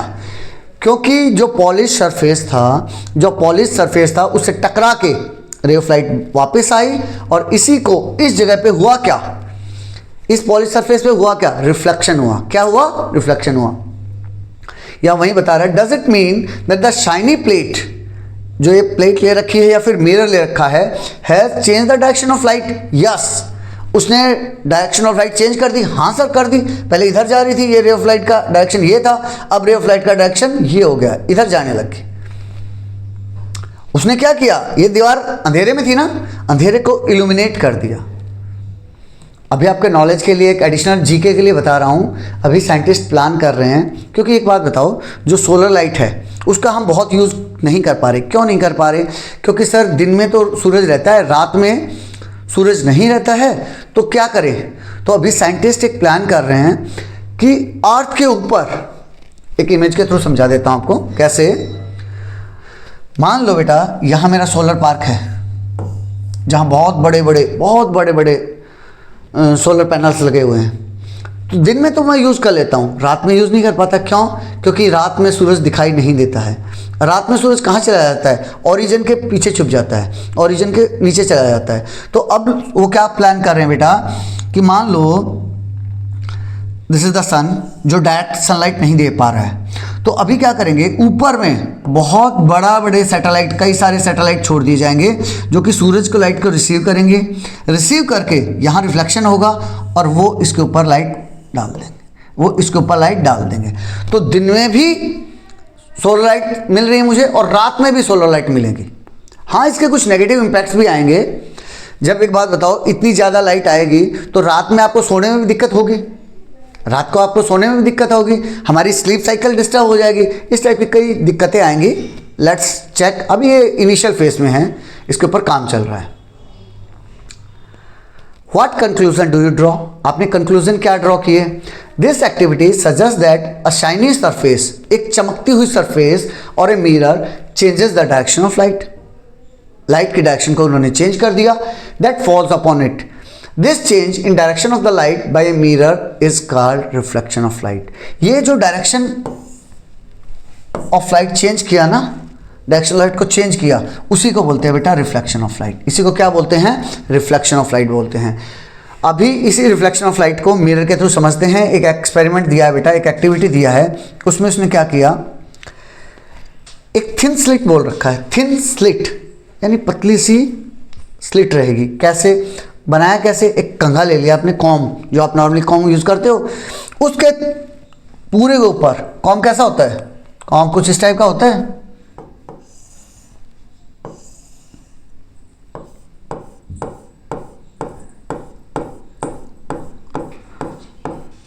इस टाइप का कॉम होता है। अब इस कॉम में हम क्या करेंगे बेटा, इस कॉम के ऊपर उसने पूरे के ऊपर कागज लगा दिया, पूरे के ऊपर कागज लगा दिया,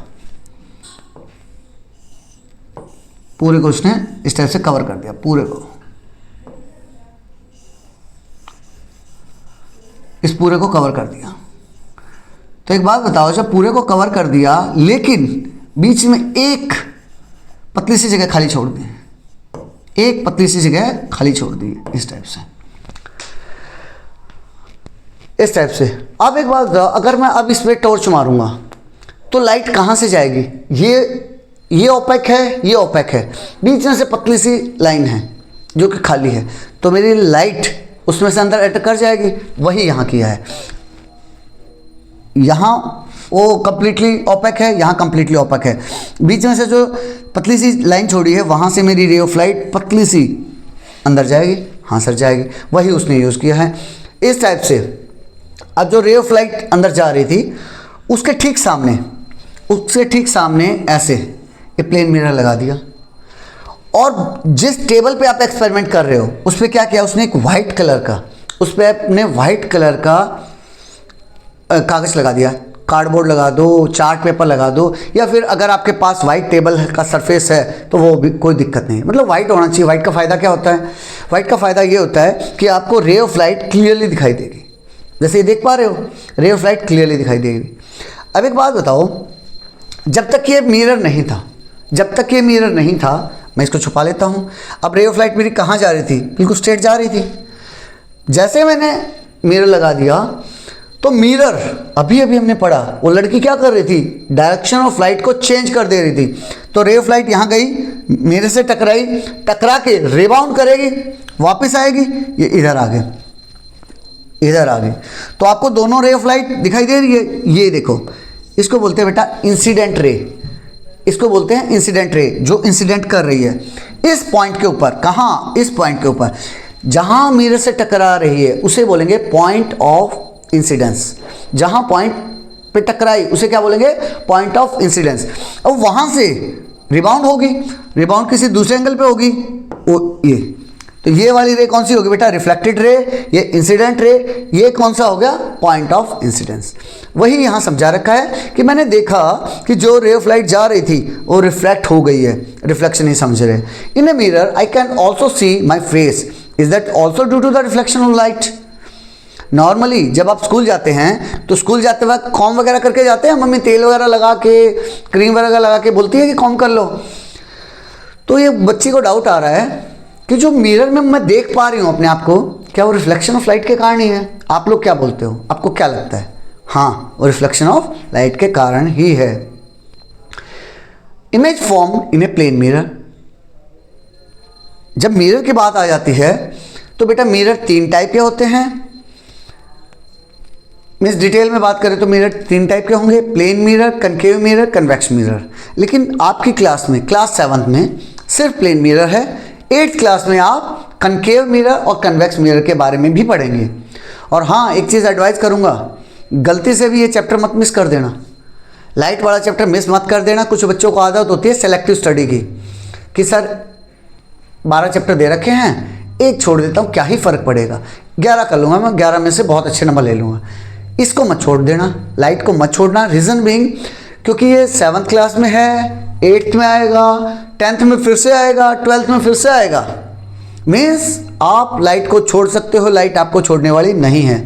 तो अगर कोई चैप्टर मिस भी करना हो तो ये मत मिस करना, बहुत इंपॉर्टेंट चैप्टर है, आगे इसका नॉलेज बनेगा बेटा। तो यहाँ जो 3 टाइप के मिरर थे, plane mirror, convex mirror, concave mirror, वो 2 कनकेव मिरर, कन्वेक्स मिरर, उनको कलेक्टिवली बोलते हैं बेटा कर्व मिरर। उनको क्या बोलते हैं, कर्व मिरर। उनके बारे में हम नेक्स्ट क्लास में पढ़ेंगे। अभी हम प्लेन मिरर के बारे में पढ़ेंगे। अभी हम प्लेन मिरर कौन सा, जो प्लेन होता है, जो आप लोग बाथरूम वगैरह में कॉम वगैरह करने के लिए यूज़ करते हैं, अपना फेस देखने के लिए यूज़ करते हैं। तो इसके कैरेक्टरिस्टिक्स पढ़ेंगे कि ये कैसे रिफ्लेक्ट करता है, क्या बड़ी इमेज बनाएगा, छोटी इमेज बनाएगा, लंबी बनाएगा, मोटी बनाएगा, वो सब इसके बारे में समझते हैं। एक एक्टिविटी किया, उस एक्टिविटी में क्या किया, 11.7 में एक प्लेन मिरर लिया, उसके सामने एक पेन रख दिया, उसके सामने एक पेन रख दिया। पेन ही क्यों लिया, क्या हम ऐसे कोई लकड़ी का गुटका ले सकते थे क्या? ले सकते थे, लेकिन कुछ चीज़ें हमें मुश्किल हो जाती समझनी। कैसे? जैसे इसमें, जैसे इस तरह से रखेंगे ना तो हमें पता चल रहा है this is the tip, this is the upper portion, ये मेरा सिर है, ऐसा लगेगा ये सिर है। तो इन केस अगर ये कोई इमेज उल्टी सीधी बनाता तो मुझे पता चलता कि उसने उल्टी की सीधी की। लेकिन अगर ऐसी कोई लकड़ी का टुकड़ा लेता मैं, तो अगर ये उल्टा भी हो जाता तो मुझे पता नहीं चलता। इसीलिए उसने एक ऐसी इमेज ली जिसका सिर पैर आपको पता चले अलग अलग से, इसलिए उसने एक ऐसा ऑब्जेक्ट लिया। अब एक बात बताओ, अगर इस डायग्राम को, इस इमेज को मुझे एक्सप्लेन करना हो तो मैं क्या कहूँगा, this is known as object. इसको क्या बोलते हैं बेटा, ऑब्जेक्ट बोलते हैं। ऑब्जेक्ट मतलब वो चीज़, इसको बोलते हैं ऑब्जेक्ट, वो चीज़ जिसकी इमेज बन रही है। इमेज कहाँ बन रही है, ये, this is known as image, this is known as image. And ये क्या है बेटा, ये मिरर है। कौन सा mirror, it's a kind of plane mirror. एक ऐसा मिरर है, it's a kind of plane mirror. ठीक है, तो अब हम देख रहे हैं कि कैसे इमेज बनाएगा। The pen which appears behind the mirror is the image of the pen formed by the mirror. The pen itself is the object. जो इसके ठीक सामने खड़ा है, ये चीज़ जो रियल है, जो रियलिटी में मैंने खड़ा किया, उसे हम क्या कहेंगे, ऑब्जेक्ट। लेकिन आप देखोगे उसके अंदर भी, मिरर के अंदर की तरफ मुझे एक चीज़ दिखाई दे रही है। जैसे आप मिरर में कॉम करते हो और आपके सामने आपको एक आप जैसा ही बंदा खड़ा दिखाई देता है, वो क्या है, वो कौन है, वो बच्चा, वो आपकी ही इमेज है। उसको क्या नाम दिया गया बेटा, इमेज। और चीज़ क्या थी, इसे ऑब्जेक्ट कहा गया। Now move the pen to the different position in front of the mirror and compare the sizes of the image of the pen at each position. अब एक काम करो, इस पेन को थोड़ा दूर लेके जाओ, मिरर से दूर लेके जाओ, या फिर आप खुद जब अपना इमेज देख रहे हो, मान लीजिए ये मिरर है सामने, तो पहले आपने अपनी इमेज देखी, फिर थोड़ा पीछे आ जाओ। तो जब आप पीछे गए उस इमेज से, तो क्या आपको आपकी जो इमेज बन रही थी, यानी ऑब्जेक्ट को जब मैं पीछे लेके आया, ऑब्जेक्ट को मैं पीछे लेके आया, तो क्या इमेज भी पीछे गई क्या, या फिर इमेज आगे की तरफ आई? जैसे जैसे बेटा आप उतना दूर जाओगे ना, इमेज भी उतना ही दूर अंदर की तरफ चली जाएगी, उतना ही दूर चली जाएगी। वही यहाँ बताएगा, the pen which appears behind the mirror, ये हो गया, are the two sizes of the same क्या दो साइज सेम है? Yes, the image form by a plane mirror is of the same size as the object. पहला point उसने बताया कि दोनों का साइज बराबर है। दूसरा पॉइंट बताएगा move the pen to the different position, मैंने आगे पीछे किया, in front of the mirror and observe the image is upright at each position. Image कैसी थी? उसका जो सिर था वो सिर ही दिखाई दे रहा था। हाँ सर। जो pen, does the tip of the pen appears on top of each position, क्या जो टिप थी वो हर बार ऊपर ही दिखाई दे रही थी? Yes. And upright image is called erect. और जो अपराइट इमेज होगी, जो सीधी इमेज खड़ी होगी, वो सीधी ही दिखाई देगी, उल्टी नहीं होगी, अपसाइड डाउन नहीं होगी। अपसाइड डाउन मीन्स उल्टी। अपसाइड डाउन मीन्स, देखो ये यहाँ देख पा रहे हो बेटा, ये पेन सीधा खड़ा है, अगर यही पेन उल्टा हो जाता यूँ, इस टाइप से दिखाई देता आपको। प्लेन मिरर में नहीं दिखाई देगा, कनकेव मिरर और कन्वेक्स मिरर पढ़ेंगे तब आपको उल्टा भी दिखाई देगा। अभी पिन होल कैमरा में उल्टा दिखाई देगा, देखते हैं। उसको बोलते हैं बेटा अपसाइड डाउन, उल्टी, इन्वर्टेड। वर्ड यूज किया जाएगा इन्वर्टेड। यहां क्या वर्ड यूज किया उसने? इरेक्ट। इरेक्ट में सीधी खड़ी है। और जितना दूर ऑब्जेक्ट मिरर से होगा उतना ही दूर इमेज मिरर के अंदर होगी। अगर मैं पीछे चला जाऊंगा तो इमेज भी पीछे चली जाएगी, वो डिस्टेंस बढ़ जाएगी। अगर मैं एक ऑब्जेक्ट की तरह काम कर रहा हूं, अगर मैं मिरर के पास जाऊंगा तो वो इमेज भी मिरर के पास आ जाएगी। नेक्स्ट बता रहा है, एक इंटरेस्टिंग फैक्ट है। Now place a screen vertically behind the mirror. मान लो यहां मिरर रखा है, मिरर के पीछे में एक स्क्रीन रख दो, व्हाइट कलर का कुछ बोर्ड टाइप, और उसको यूं लेफ्ट में या फिर राइट में ले जाने की ट्राई करो। कहीं तो आपको वो मीन्स इमेज का आपको वो बनता दिखाई देगा क्या? स्क्रीन के ऊपर इमेज आएगी क्या? नहीं आएगी। समझ पाए आप कैसे? मतलब मेरा कहने का मतलब ये है, अभी देख ये प्लेन मिरर है, प्लेन मिरर इस बच्चे की इमेज दिखाई दे रही है। अब मैं उस इमेज को जो मुझे मिरर के अंदर दिखाई दे रही है, मैं चाह रहा हूँ उस इमेज को मैं एक प्लेन सरफेस जिसे हम स्क्रीन बोलते हैं उस पर लेना चाहता हूँ। तो मैंने क्या किया, इसके पीछे में ऐसे ही कोई वाइट कलर का स्क्रीन लगा दिया और उसको इधर लाया, इधर लाया, इधर लाया, इधर लाया, उसके पीछे लेके गया, इधर लाया, यहाँ तक लेके गया। चारों तरफ मैंने ट्राई किया,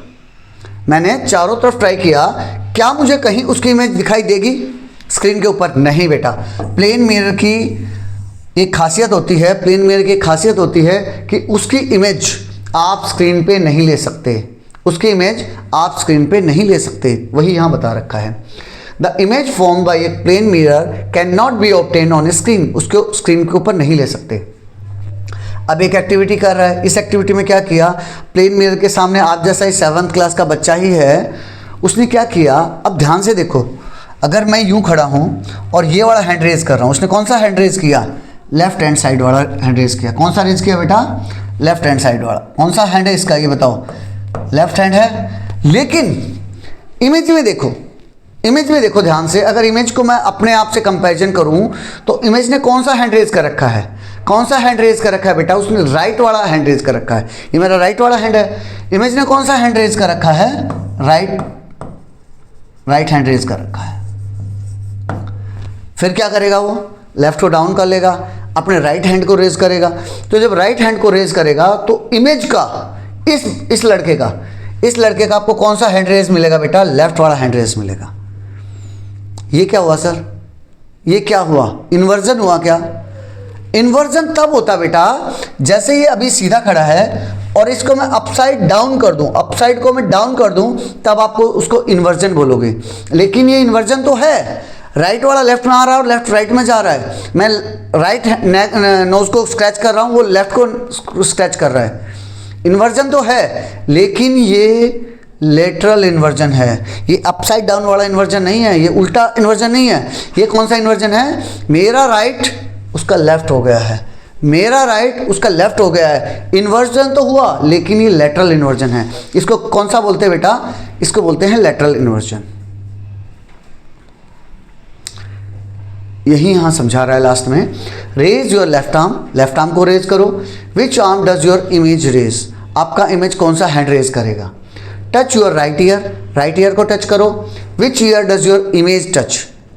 आपका इमेज लेफ्ट को टच करेगा, आपको लगेगा कि उसने लेफ्ट को टच किया है, you find that your left appears right in your image. आपको क्या दिखाई देगा? आपको ये दिखाई देगा कि जो आपका लेफ्ट था बेटा, जो आपका लेफ्ट था अपीयर्स राइट, इमेज में आपको उल्टा दिखाई देगा। And your right appears left, और राइट कैसा दिखाई देगा? लेफ्ट दिखाई देगा। This type of perceived left right reversal, कौन सा रिवर्सल है बेटा? ये लेफ्ट राइट रिवर्सल है, इसी को लेटरल इन्वर्जन कहा गया है। 8th क्लास में आपको इन्वर्जन भी बताया जाएगा जहां अपसाइड डाउन हो जाएगा, लेकिन ये कौन सा इन्वर्जन है? ये है लेफ्ट राइट रिवर्सल, इसी को बेटा लेटरल इन्वर्जन बोला गया है। These are the keywords. अगर लेटरल इन्वर्जन आपके एग्जाम में आ जाता है और आपको बोले कि एक्सप्लेन करके बताओ, तो अगर आपने left right reversal word use कर दिया आपकी डेफिनेशन में, दीज आर द कीवर्ड्स, आपने लेफ्ट राइट रिवर्सल यूज कर दिया तो आपको नंबर मिलेगा, ये बात ध्यान करना, because these are the keywords. There is a lateral inversion in the image formed by a plane mirror. तो मुझे प्लेन मिरर से क्या समझ में आया? मुझे प्लेन मिरर से ये समझ में आया कि इसके अंदर लेटरल इन्वर्जन भी होता है। अब इस बच्चे को समझ आ रहा है कि अच्छा, एम्बुलेंस को इस टाइप से उल्टा क्यों लिखते हैं? एम्बुलेंस के ऊपर आपने भी देखा होगा, एम्बुलेंस के फ्रंट पे एम्बुलेंस ऐसे लिखा हुआ दिखता है, तो थोड़ा ध्यान लगा के देखते हैं तो लगता तो हाँ एम्बुलेंस है, लेकिन मैं रियली अच्छे से नहीं पढ़ पाता। इसीलिए लिखा जाता है बेटा, क्योंकि मान लिया एक व्हीकल जो आगे चल रहा है, उसके साइड मिरर में पीछे से आती हुई एम्बुलेंस उसको दिखाई देगी, तो मिरर में क्या होगा? लेटरल इन्वर्जन हो जाएगा। और जो एम्बुलेंस ऐसी लिखी हुई है तो उसको रियली में कैसा दिखाई देगा? उसको ऐसा दिखाई देगा, उसको साइड मिरर में उसको ऐसा दिखाई देगा, साइड मिरर में उसको एम्बुलेंस सीधा लिखा हुआ दिखाई देगा। और अगर सीधा लिख देते तो उसको उल्टा दिखता, तो इसीलिए उसको सीधा दिखाई दे, और जैसे उसको दिखाई दे वो अपना साइड दबा ले और एम्बुलेंस तेजी से आगे निकल जाए, इसीलिए एम्बुलेंस के आगे ऐसा लिखा मिलता है। मिरर के बारे में, प्लेन मिरर के बारे में हमने क्या क्या समझा?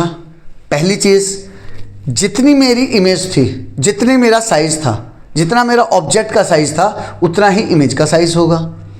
जितनी दूर मैं मिरर से खड़ा हूँगा, उतना ही दूर मिरर से जो इमेज है वो अंदर खड़ी होगी, उतनी ही दूर इमेज अपना मिरर से अंदर खड़ी होगी। मीन्स मिरर से ऑब्जेक्ट की दूरी, मिरर से इमेज की दूरी बराबर होगी। मैं अगर थोड़ा पीछे हो जाता हूँ तो इमेज भी और डिस्टेंस बढ़ा लेगी, अगर मैं थोड़ा आगे हो जाता हूँ तो इमेज भी आगे आ जाएगी, पास आ जाएगी। और उसके अलावा लेटरल इन्वर्जन होगा, लेफ्ट राइट रिवर्सल होगा, जो लेफ्ट हो जाएगा वो राइट हो जाएगा, जो राइट हो जाएगा वो लेफ्ट हो जाएगा। इस टाइप से कुछ कैरेक्टरिस्टिक्स आपके बुक में दी हुई हैं। फैसिनेटिंग फैक्ट्स में बता रहा है बेटा, अर्लियर टाइम्स में जब मिरर का इन्वेंशन नहीं हुआ था, तो हम क्या करते थे बेटा? मेटालिक मिरर भी यूज़ करते हैं, मेटल के बने हुए, उन्हीं के बारे में बता रहा है।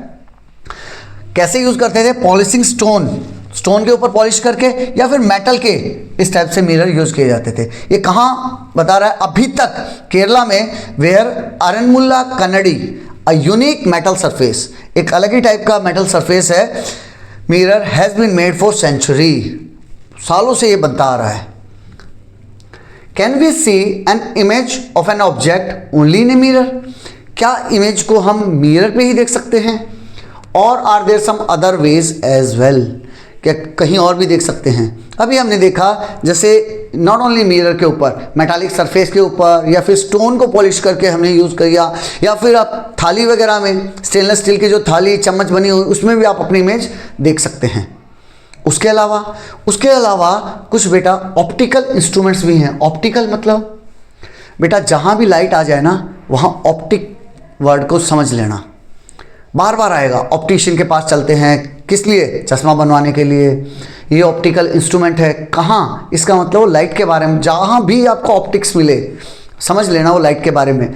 आप हायर क्लासेस में जाएंगे तो वहाँ ऑप्टिक्स के ऊपर एक अलग से बुक मिल जाएगी आपको। हायर क्लासेस में ऑप्टिक्स के ऊपर अलग से बुक मिल जाएगी, जहाँ लाइट सिर्फ और सिर्फ लाइट के बारे में बात करेंगे। तो यहाँ कुछ ऑप्टिकल इंस्ट्रूमेंट्स के बारे में बात कर रहे हैं।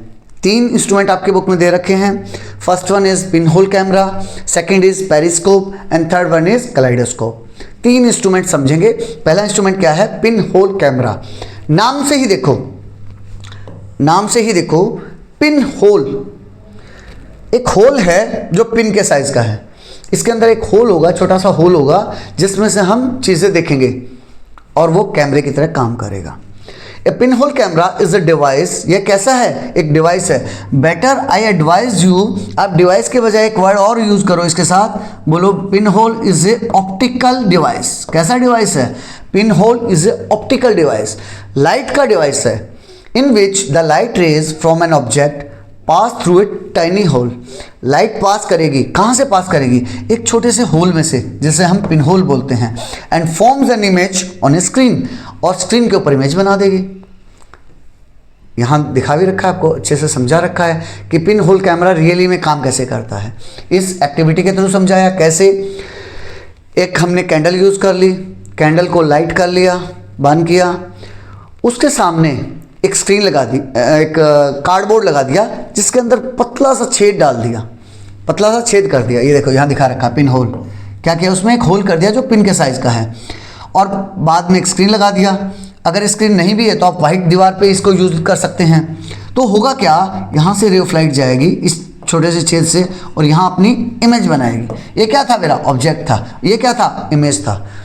यहाँ आप ध्यान से देखो, इसको बड़ा करके दिखा रखा है। यहाँ आप ध्यान से देखो, कैंडल की लो कैसी थी? कैंडल की लो आपकी कुछ इस शेप की थी, लेकिन यहाँ आपको कैसी दिखाई दे रही है? यहाँ आपको अपसाइड डाउन दिखाई दे रही है। कैसी इमेज दिखाई दे रही है? इन्वर्टेड दिखाई दे रही है। यहाँ देखो ध्यान से, आपको इन्वर्टेड इमेज दिखाई दे रही है। तो अगर क्वेश्चन आए, एमसीक्यू में आ सकता है कि पिन होल कैमरा कैसी इमेज बनाएगा, तो आप बोलोगे अपसाइड डाउन बनाएगा, या फिर इन्वर्टेड बनाएगा, उल्टी बनाएगा। ये चीज़ समझा रखी है। अब इसको बनाएंगे कैसे रियली में? तो 11.10 में, एक्टिविटी 11.10 में पिन होल कैमरा का कंस्ट्रक्शन समझा रखा है आपको। कैसे करेंगे बेटा? 2 आप कार्डबोर्ड के बॉक्सेस बना लीजिए। अगर बॉक्सेस नहीं हैं तो एक मम्मी के सैंडल आए जिसमें, और एक पापा के जूते आए। सैंडल का थोड़ा कंपैरेटिवली छोटा होता है बॉक्स, पापा के जूते का साइज़ थोड़ा बड़ा होगा। ये जो ब्लू कलर में दिखा रखा है छोटा बॉक्स है। ये कौन सा बेटा? छोटा बॉक्स है, स्मॉलर वन। तो जो छोटे वाला बॉक्स हो उसको इस तरह से डिज़ाइन करना, जो बड़ा बॉक्स हो उसको इस तरह से डिज़ाइन करना। इतना भी बड़ा ना हो कि भाई बहुत ही बड़ा ले लिया आपने, लगभग आसपास के साइज़ का हो, बस इतना हो कि इसके अंदर घुस जाए। हमें कितना चाहिए? इसके अंदर घुस जाए। तो इस साइड से जूते का बॉक्स ऐसा ही होता है, तो एक साइड से उसको ओपन रख लीजिए, एक साइड से उससे ओपन रख लीजिए, दिया है। और जो उसका बैक साइड हो, ये वाला साइड मैंने क्या किया? ओपन रख लिया। और उसके बैक साइड में ये वाला साइड, जो ये वाला साइड था, उसके बीचों बीच मैंने यहाँ पिन होल बना दिया। क्या बना दिया? पिन होल, छोटा सा छेद छोड़ दिया। जो छोटे वाला बॉक्स था, जो यहाँ ब्लू कलर में दिखा रखा है, उसमें क्या किया? उसमें फ्रंट साइड मैंने ओपन ही रखा, यानी दोनों में फ्रंट साइड ओपन ही रहेगा। बैक साइड में मैं क्या करूँगा? इसमें तो पिन होल बना दिया, यहाँ एक स्क्रीन लगा दूंगा, यहाँ एक स्क्रीन लगा दूंगा। स्क्रीन जैसे हम जिस पे इमेज मिल पाए, स्क्रीन लगा दी। अब उसको छोटे वाले को बड़े वाले के अंदर घुसा दो, ऐसे उठाओ और इसके अंदर घुसा दो, ऐसे उठाओ इसके अंदर घुसा दो। अब क्या होगा? जब मैंने उसके अंदर घुसा दिया तो वो काम कैसे करेगा? वही बता रहा है। Hold the pin hole camera with the pin hole facing the object. अब इस तरफ ये वही कैंडल बना लेते हैं हम, ये कैंडल बना ली। इस तरह से मैंने होल्ड किया कि उसके पीछे की तरफ जो कैंडल थी, कैंडल की तरफ मैंने फेस कर लिया, facing the object, and look through the open side of the smaller box. और यहाँ से, यानी इस जगह पे मेरी आई होगी, इधर से मैं उसको देखूंगा। Cover your head and the camera with a dark cloth. और ऐसे एक कैमरा को भी और अपने सिर को भी चारों तरफ से काले कपड़े से, डार्क क्लोथ, काले रंग का कपड़ा यूज़ कीजिए, उसको कवर कर लीजिए। किस लिए? काला कपड़ा क्या? क्यों सर, सफ़ेद क्यों नहीं लेते? क्योंकि काला कपड़ा क्या करेगा? सारी लाइट को ऑब्जॉर्व कर लेगा। जो आलतू फालतू की लाइट होगी ना इधर उधर की, उसको ऑब्जॉर्व कर लेगा। Look at a distant object. अब दूर की चीज़ को देखो, लाइक ए ट्री और ए बिल्डिंग, जैसे हम यहाँ कैंडल को देख पा रहे हैं।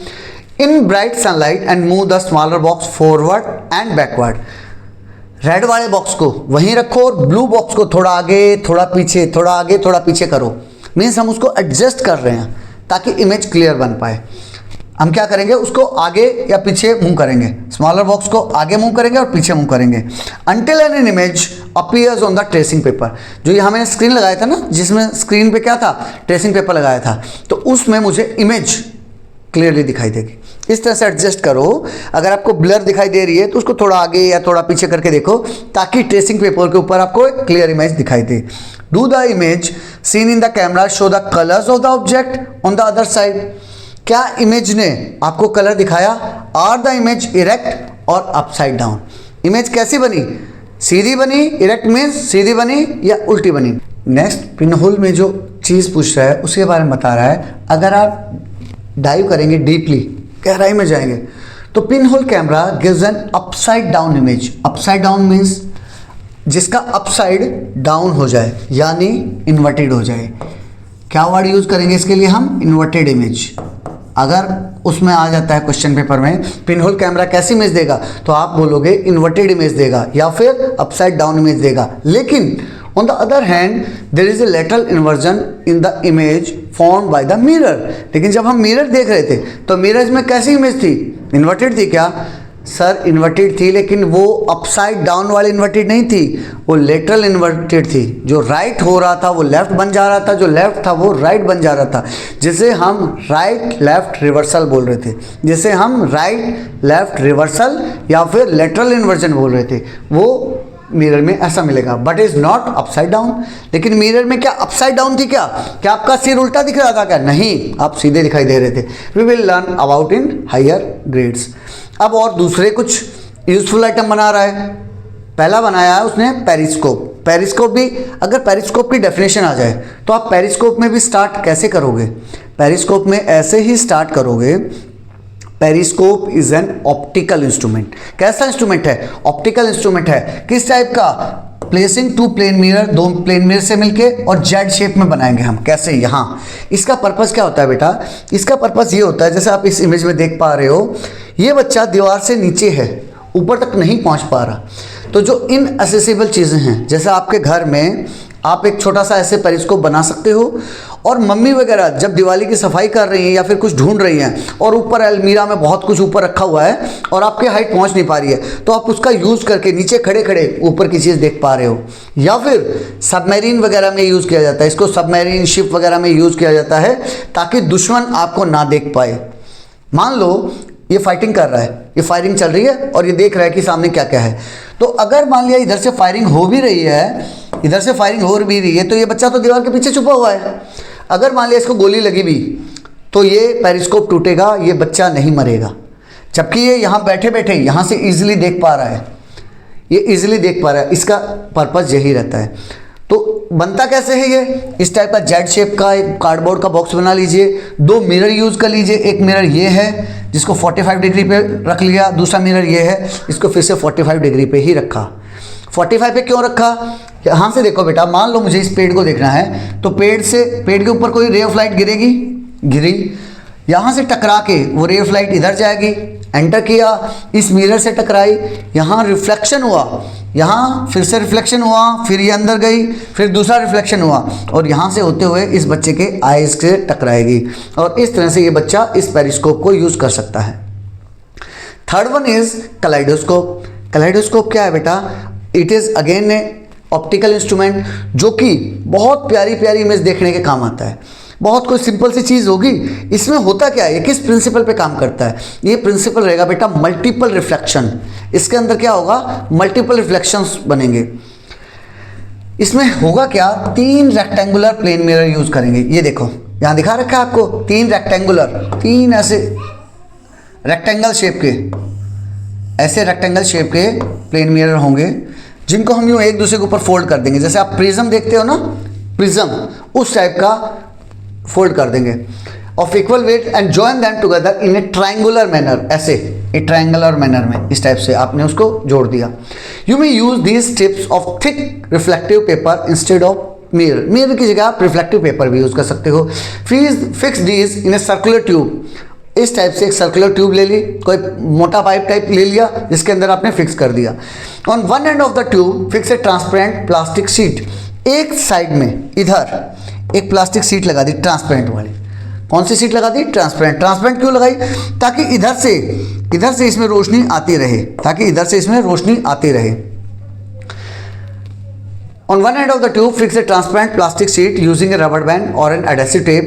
Place several broken pieces of colored bangles. टूटी हुई मम्मी की चूड़ी है ना, छोटी छोटी टूटी हुई चूड़ियाँ या फिर बीड्स, मोती वगैरह, वो सब इसके अंदर डाल दो। होगा क्या? अब सर उसमें क्या स्पेशल है? बेटा उसमें क्या होगा? मल्टीपल रिफ्लेक्शन होंगे। ये 3 जो हमने मिरर यूज़ किए ना, ये इससे टकराएगी, फिर उससे टकराएगी, फिर इससे टकराएगी, लाइक दैट मल्टीपल रिफ्लेक्शन होंगे। और जो आपको सिंपल सी चीज़ें लग रही हैं, चूड़ी के छोटे छोटे टुकड़े, वो आपको इस स्टाइल में बहुत प्यारे दिखाई देंगे, इस टाइप से बहुत प्यारे दिखाई देंगे। वही समझा रखा है। When you peep through the open side, you view a beautiful pattern. आपको एक सुंदर सा पैटर्न दिखाई देगा। Even if you leave both sides of the kaleidoscope open and point it towards a tree or other object. अगर आप दोनों side से ओपन भी रख लो और किसी ऐसे पेड़ की तरफ देखो, you will see beautiful patterns. An interesting feature of the kaleidoscope is that one always get to see a different pattern every time. हर बार आपको एक नया पैटर्न दिखाई देगा जैसे ही आप क्लाइडोस्कोप को थोड़ा भी लेफ्ट राइट मूव करेंगे। Since there are 3 mirrors and multiple images, कितने मिरर थे? 3 मिरर थे। कितने मिरर थे? 3। और इमेजेस कैसे बन रही थी बेटा? मल्टीपल इमेजेस बन रही थी due to reflection of reflection. Reflection का फिर से रिफ्लेक्शन हो रहा था, यानी मल्टीपल रिफ्लेक्शन हो रहा था। Many interesting patterns are form, बहुत से इंटरेस्टिंग पैटर्न बनेंगे। Even the designer and artist, जो डिजाइनर्स रहेंगे, आर्टिस्ट रहेंगे, वो क्लाइडोस्कोप का यूज करेंगे नए नए पैटर्न बनाने के लिए। विद दिस आपका ये चैप्टर यहीं खत्म होता है। मजा आया हो, इंटरेस्टिंग फील किया हो, कनेक्टेड फील किया हो, आपको मजा आया हो कि हाँ यार बड़ा अच्छे से समझाया, तो अपने दोस्तों के साथ शेयर कर दीजिएगा। पूरी की पूरी प्लेलिस्ट ऐड है चैप्टर, हर एक चैप्टर में। हम 11 चैप्टर तक पहुंच चुके हैं। इससे पहले के सभी चैप्टर डिस्क्रिप्शन में as well as right hand side upper most corner पे मिल जाएंगे। ये था बेटा इन डेप्थ सीरीज। अगर आप जल्दी में हैं तो आधे घंटे वाले सीरीज चेक कर लीजिएगा। With this I am signing off. जय हिंद, जय भारत।